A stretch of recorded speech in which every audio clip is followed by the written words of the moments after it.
Greetings from Temecula, California. Happy World Mental Health Day.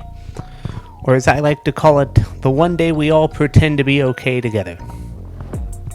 You know, it's funny. Mental health used to be this thing nobody talked about. Now it's like every celebrity is suddenly an expert. Like, bro, you don't have anxiety. You just have bad Wi-Fi. But for real, I think it's good we're talking about it because for a long time people treated mental health like it was this shameful thing. You know, you'd say, hey, I'm depressed, and they'd be like, have you tried yoga? Yeah, thanks, Karen. I'll just downward dog my way out of childhood trauma. The truth is, everyone's dealing with something. Anxiety, depression, burnout, even therapists need therapy. My therapist told me she's going to therapy, and I was like, wait a minute. Do I get a discount for being part of the supply chain? But look, I joke about this stuff because laughing about it helps. It's how I deal. It's how a lot of us deal. Humor's like duct tape for the brain. It doesn't fix everything, but it keeps it together long enough to get to tomorrow. So if you're struggling, don't be afraid to reach out to a friend, a counselor, anyone. It doesn't make you weak. It just means you're a human. And if you can't find anyone to talk to, hey, at least there's always the internet where strangers will happily tell you what's wrong with you for free. Anyway, take care of yourselves today and always. Check in on your friends today and always. And if you're one of those people who says, I don't believe in mental health, that's fine, buddy. Just don't operate heavy machinery. Happy World Mental Health Day to everyone. Be kind to your brain. It's the only one you've got. Unless you're Elon Musk, in which case, who knows? And with that, this is the Ryder Report. I am Ryder Bullock, not a licensed psychiatrist, just a local sports reporter checking in for the day. And what a show we've got. We're going to talk about WNBA action. The finals just wrapped up. We have a champion, a dynasty in the making. Plus, MLB playoffs, Tigers, Mariners going on as we speak as well. Plus, week 6 of the NFL. I'll give you my picks. You probably don't want to listen to them because, not going to lie, I've been kind of horrible the past week or so. And I did not have the Giants beating the Eagles, so I'm already 0-1 for the week. But I'm going to give you my picks anyway.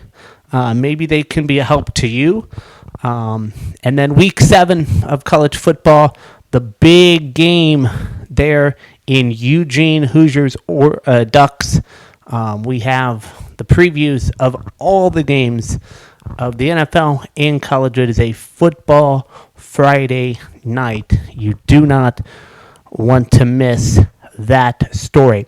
So thanks again for joining us. This is the Ryder Report. I am Ryder Bullock, and we start tonight with breaking news. The Las Vegas Aces have officially cemented their dynasty in the WNBA. Tonight, the number 2 seed swept the Phoenix Mercury in the 2025 WNBA Finals, winning Game 4, 97-86 at the Mortgage Matchup Center to capture their 3rd championship in 4 years.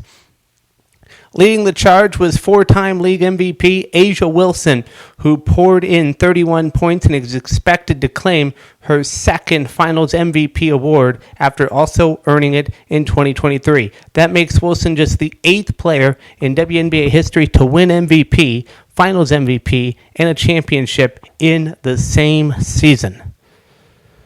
Statistically, the Aces showed efficiency from deep and at the line. They knocked down 12 of 31 three-pointers and hit 29 of 35 free throws, while limiting turnovers to just 7, which translated into only 6 points off turnovers compared to Phoenix's 18 turnovers and 26 points off turnovers. Phoenix actually shot a hotter field goal percentage, 49.2%, and dominated the paint with 48 points, but it wasn't enough to overcome Las Vegas's precision, ball control, and perimeter shooting. The Aces finished their season with the perfect capstone to a dynasty in the making.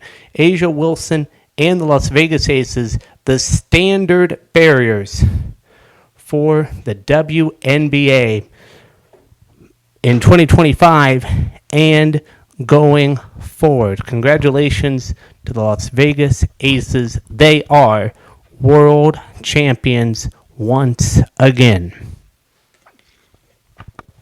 Let's get to another story that is also breaking. It's a story that we broke yesterday, and it's a tough one. Sister Jean Dolores Schmidt, the legendary chaplain of Loyola Chicago basketball, has passed away. She was 106 years old. 106. Think about that. That's not just a long life. That's a life packed with purpose, packed with impact. Now, I know some of you don't follow college basketball, but I get people have come up to me about this story who know very little about it, and they know who Sister Jean was. She wasn't just a mascot. She wasn't just a feel-good story. She was the soul of that Loyola team that made the magical run to the Final Four in 2018. She was in the locker room. She was courtside. She was sending emails to players after games, personalized ones, mind you, and she was praying with them before tip-off. She was the real deal. And I'll tell you something else. When a 98-year-old nun, at the time she was 98, when she becomes the face of March Madness, and she's in that one shining moment video, you know she's special. She had more reporters at her press conference than Tom Brady at the Super Bowl. That's not a hyperbole. That's fact. She stepped down from her role this past August. We broke that story due to health issues, but she stayed as an advisor. Even in her final months, she was still giving back. That's who she was. She published a memoir last year, Wake Up with Purpose, and that title says it all. She lived with purpose. She gave with purpose. She inspired with purpose. She lived through the Great Depression, World War II, the building of the Golden Gate Bridge. She walked across it when it opened. She taught, she coached, she prayed, and she connected generations of students at Loyola. She was a fixture in the dorms, in the lunch halls, in the community. She wasn't just a chaplain, she was family. And let's not forget, this is a woman who got a blessing from Pope Francis, a proclamation from President Biden, and a bobblehead in her likeness. Think about that range for a minute. So tonight, we remember Sister Jean, not just for what she did on the sidelines, but for what she did in life. She showed us how faith, sports, and service can come together in a way that lifts people up. Loyola President Mark Reed said it best, quote, "Her presence was a profound blessing." Amen to that. Rest in peace, Sister Jean. You were one of a kind. And hard to talk about football after that story, but that's what she would want us to do. And it is week 7 of college football. Funny how life flies. You know, you blink, and already half the preseason storylines are already in the garbage. You want a reminder that hype means nothing? Look at the preseason AP poll. Texas, gone. Penn State, gone. Both were top 2 teams a month ago. Both had playoff aspirations. Both now just hoping to stay ranked in the others receiving votes column. It's the same story every year. The polls don't win you games. The line of scrimmage does. Now this week, we've got real football to talk about. 3 ranked on ranked matchups, and every one of them has a little flavor. Let's start in Champaign. Number 1, Ohio State, at number 17, Illinois.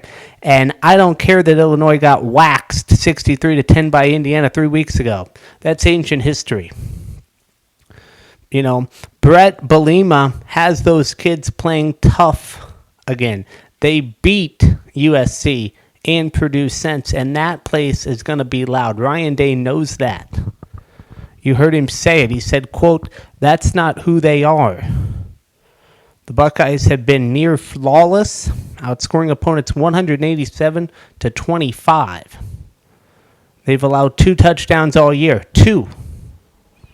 Quarterback Julian Sayin looks like a surgeon. 80% completions, 13 touchdowns. But I'll tell you what, Luke Aldemeyer for Illinois, no interceptions yet.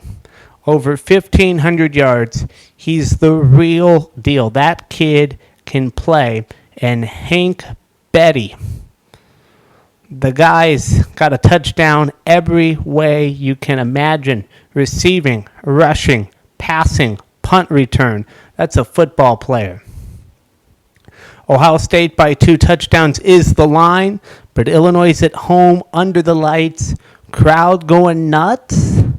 Don't be shocked if they hang around. Now over in the SEC, Alabama at Missouri, number 8, taking on number 14. You got to go back to 1975 since Mizzou last beat Bama. Think about that. Gas was 57 cents. But this is the best shot they've had in decades. Drinkwitz's team is 5-0. They're tough at home. And they've got a quarterback in Preblua who just gets it. Bo is a gamer. But let's slow down here for a minute.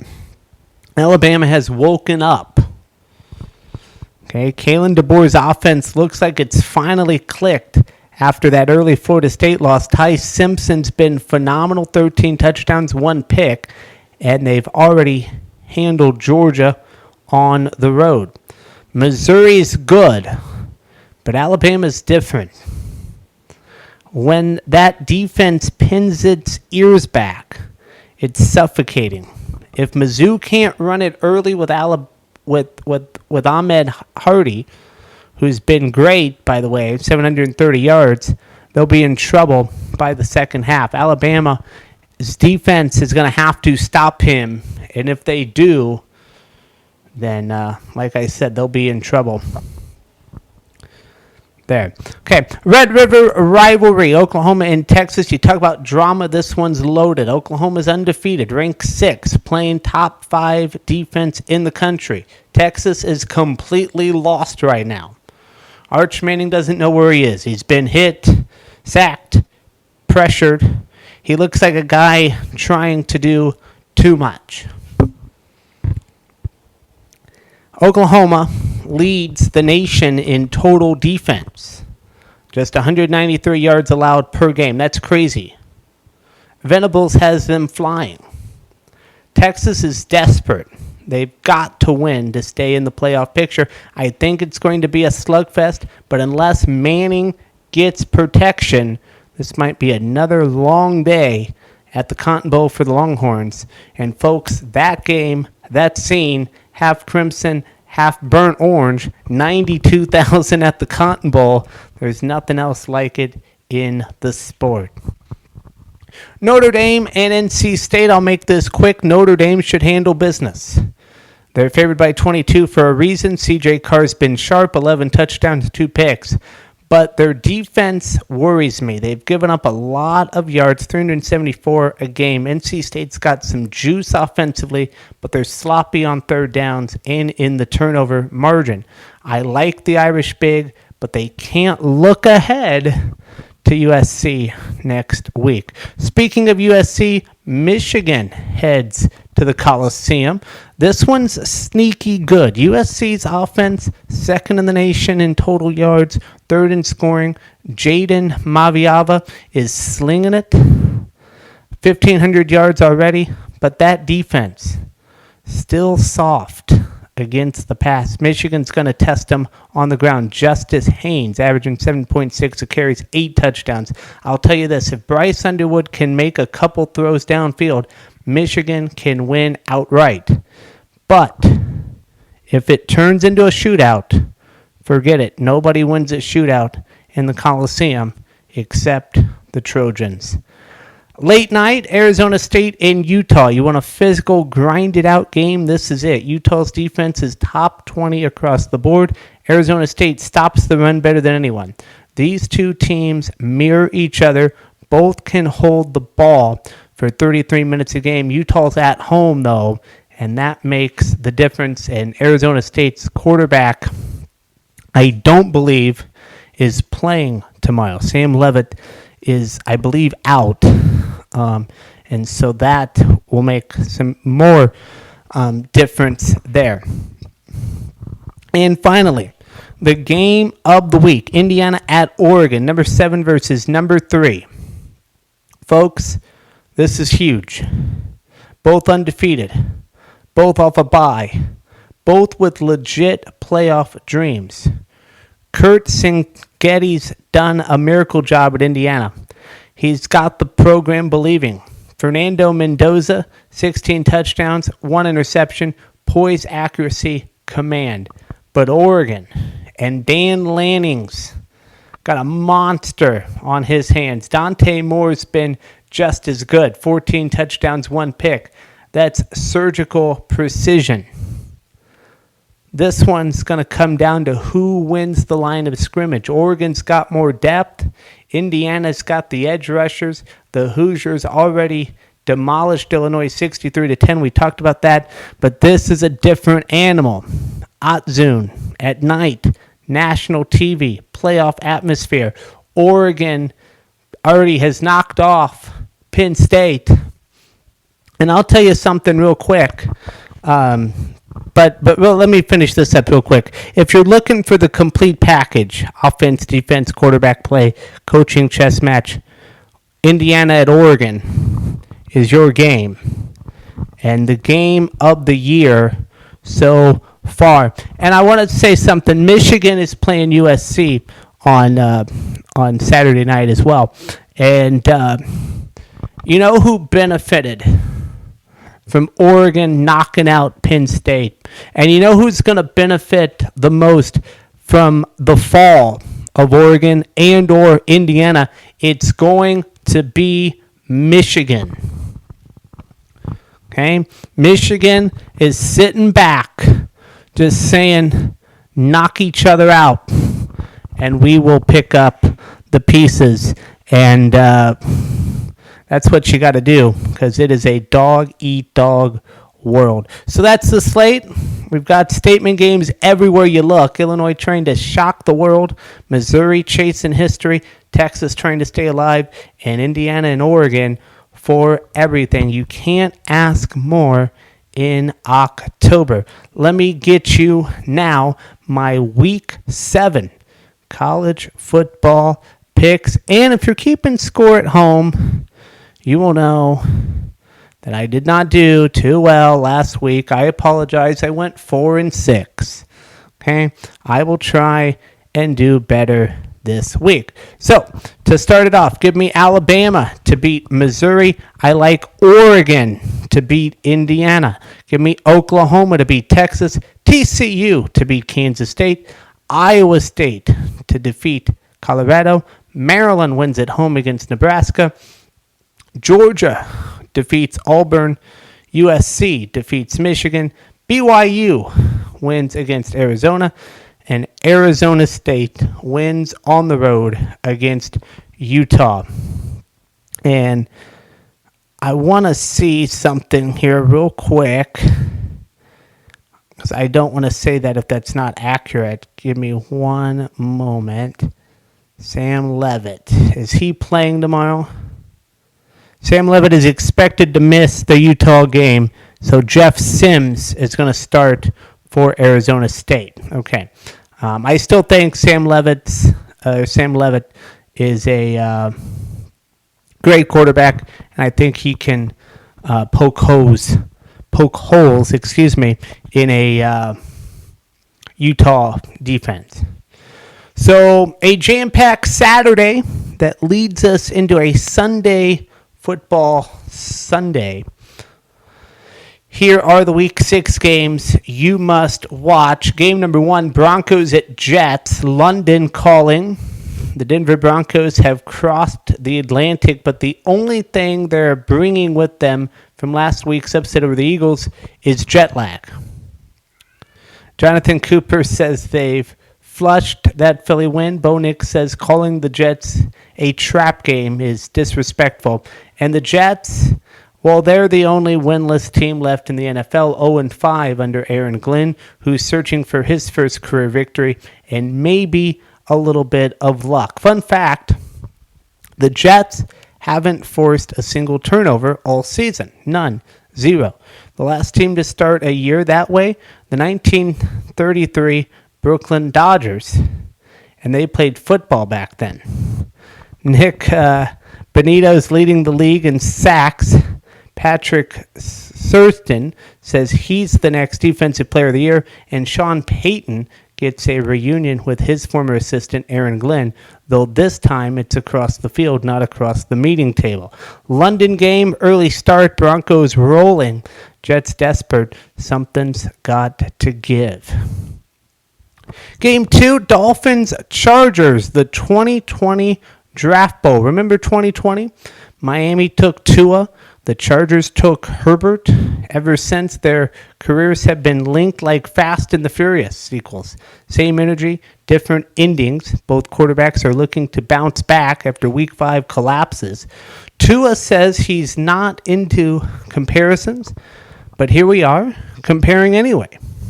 Miami is missing Tyreek Hill. Herbert's been hit more than a piñata at a birthday party, and penalties have become a full-time job for Jim Harbaugh's team. 24 flags in 2 weeks. If you're a fantasy player, keep an eye on the protection. If Herbert gets time, this could turn into a shootout. If not, well, get your punter ready. Game 3, Rams and the Ravens. Hollywood meets Hard Times. The Ravens are reeling, the Rams are rolling, and Puka Nacua is still catching everything, throwing within 10 zip codes. 52 grabs in 5 games. Nobody's done that before. Meanwhile, Baltimore is giving up points like candy, 177 in 5 games. Derrick Henry's stuck in neutral. Lamar Jackson's still sidelined, and the Ravens defense looks like it's allergic to stops. If you've got Rams in fantasy, play them. All of them. 49ers taking on the Buccaneers. Niners gold versus Pirate bold. 2 4-1 teams that win by a combined margin of 5 points a week. Every game feels like a heart attack waiting to happen.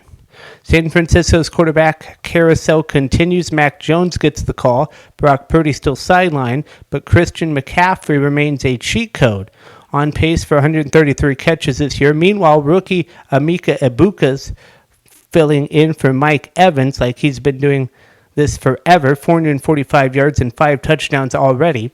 If finesse versus fight, gold rush versus pewter power, and one of these 4-1 squads is about to feel the 4-2 burn. Sunday night showdown, Lions versus Chiefs, a must-win in Missouri. Patrick Mahomes and the Chiefs aren't used to calling Week 6 must-win, but after dropping 3 of 5, that's exactly what this is. They'll face a Detroit team that's roaring, literally. Jared Goff's got the league's top-scoring offense. Aiden Hutchinson's a terror on the edge, and Dan Campbell's chugging kneecaps and energy drinks at a alarming rate. Mahomes says Kansas City's building something special. Lions coach Dan Campbell says this is why we do it. Translation, buckle up. It's about to get loud in Arrowhead.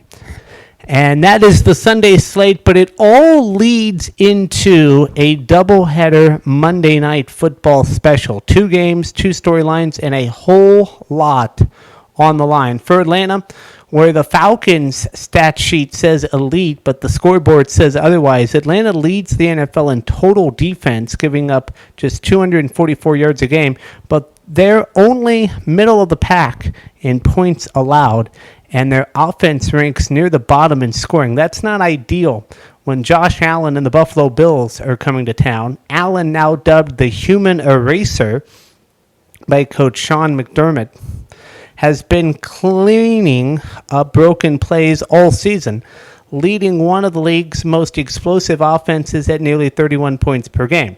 The Bills are looking to bounce back after a tough loss to New England, and their MVP quarterback says the fix starts with ball security. For Atlanta, all eyes are on Michael Penix Jr.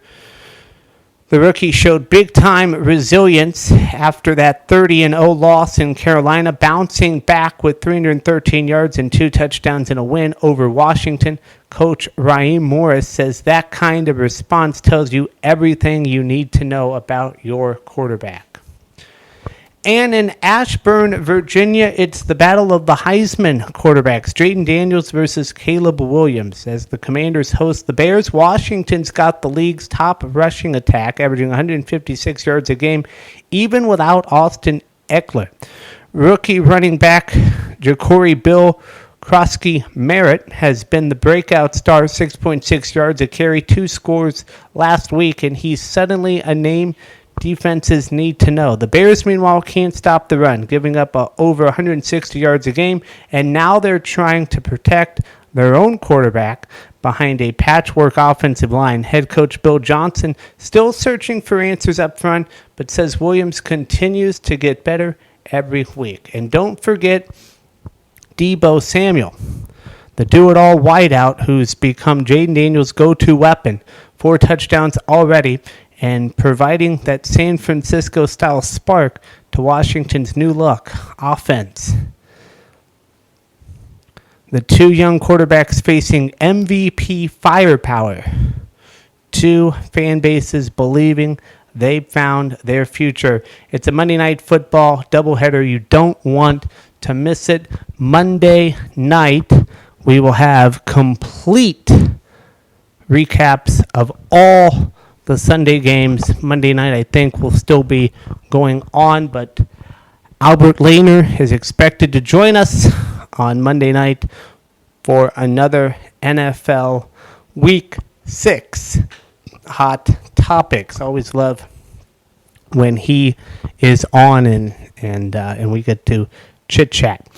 Speaking of chit-chatting, let's chit-chat some baseball in Seattle. Detroit taking on Seattle. Top of the 11th right now. 2 outs. Man on first and second. Keith is at bat for Detroit.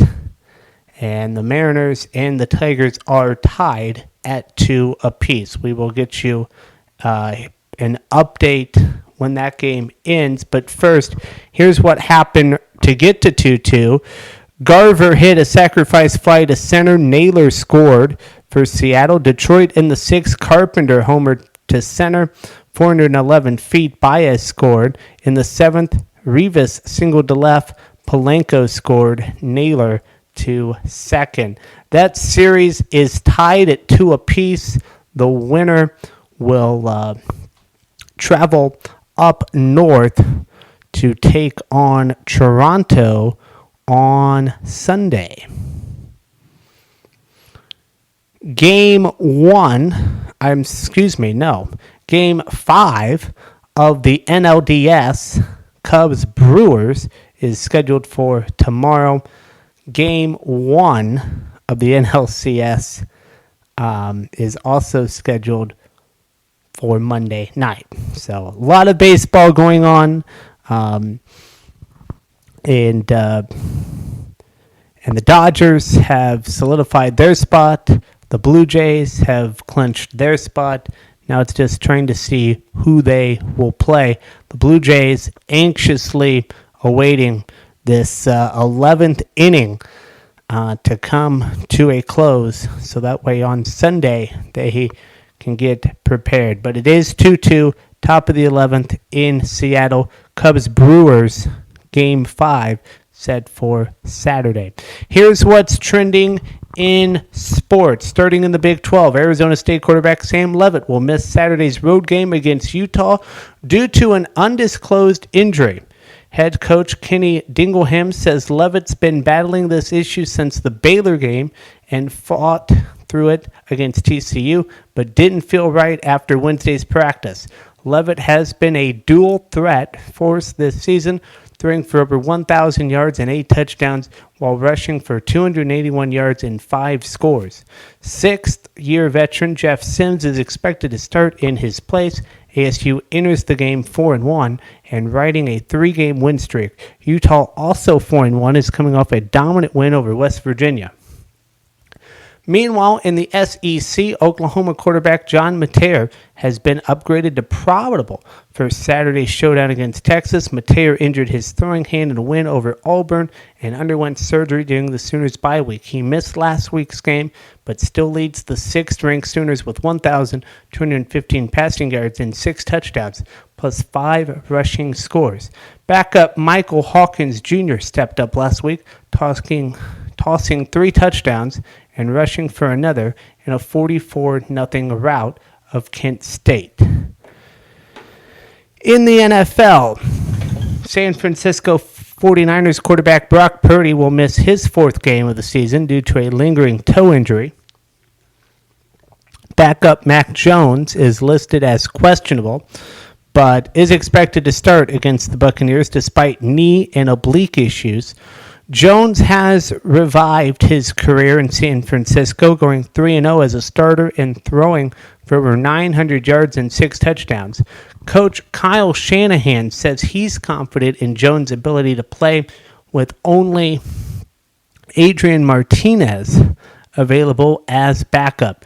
The Niners will also be without receiver Ricky Pearsall and defensive lineman Yetur Gross-Matos. Several others, including receiver Dwan Jennings and safety Malik Mustafa, are listed as questionable. And in Baltimore, Lamar Jackson will miss his 2nd straight game with a hamstring injury. Cooper Rush will start again for the Ravens against the Rams. On the bright side, safety Kyle Hamilton, cornerback Marlon Humphreys, and tackle Ronnie Stanley are expected to return to action. However, fullback Patrick Ricard, linebacker Roquan Smith, and receiver Tez Walker are all ruled out. That is what's trending in sports. Bottom of the 11th, still tied at 2 in Seattle. Palenko is at bat. And like I said, we will keep you updated on that game as time allows us. But first, here is tonight's final thought. There was a time when the Chicago Marathon was a celebration of endurance, unity, and the human spirit. A time when the only thing runners feared was the wall at mile 20. But this Sunday, for some, the fear isn't physical exhaustion, it's political intimidation. Michael Gotti will lace up his shoes like thousands of others. He'll stretch, hydrate, and pin his bib. But unlike most, he'll also carry his driver's license, not for post-race drinks, not for ID at the gear check, but as a shield against suspicion, against profiling, against the possibility that running while brown might be mistaken for something more sinister. Gotti's precaution isn't paranoia. It's prudence. In a city where immigration enforcement has become more aggressive and where federal agents have been deployed under the guise of protecting property, the marathon's 26.2 miles now wind through a landscape of unease. ICE says it's not targeting the race. Customs and Border Protection offer vague reassurances, but when the head of Homeland Security says agents will be all over the Super Bowl, and when Chicago has already felt the sting of raids and arrests, words ring hollow. Runners like Amari Shah, born in the suburbs but brown-skinned and bearded, know that legality doesn't always shield you from scrutiny. This isn't just about runners. It's about neighborhoods like Pilsen, where mariachi music once met marathon strides with joy. This year, the speakers may be silent. Street vendors may stay home. The economic ripple of fear is real, and it's hurting businesses, dampening spirits, and shrinking the city's welcome mat. Mayor Brandon Johnson says the race will go off without a hitch. I hope he's right. But confidence isn't comfort, and strategic security doesn't erase the reality that some runners feel targeted not for what they've done, but for who they are. The Chicago Marathon should be a testament to perseverance, but when runners carry ID not for convenience but for protection, when cheering crowds are replaced by cautious silence, and when the finish line feels less like triumph and more like relief, we must ask, what are we running toward? And what are we running from? In a nation that prides itself on freedom, the simple act of running should never require proof of belonging. That'll do it for me on this Friday night. Till next time, Ryder Bullock reporting. Thank you for your time, and thank you for letting me share mine.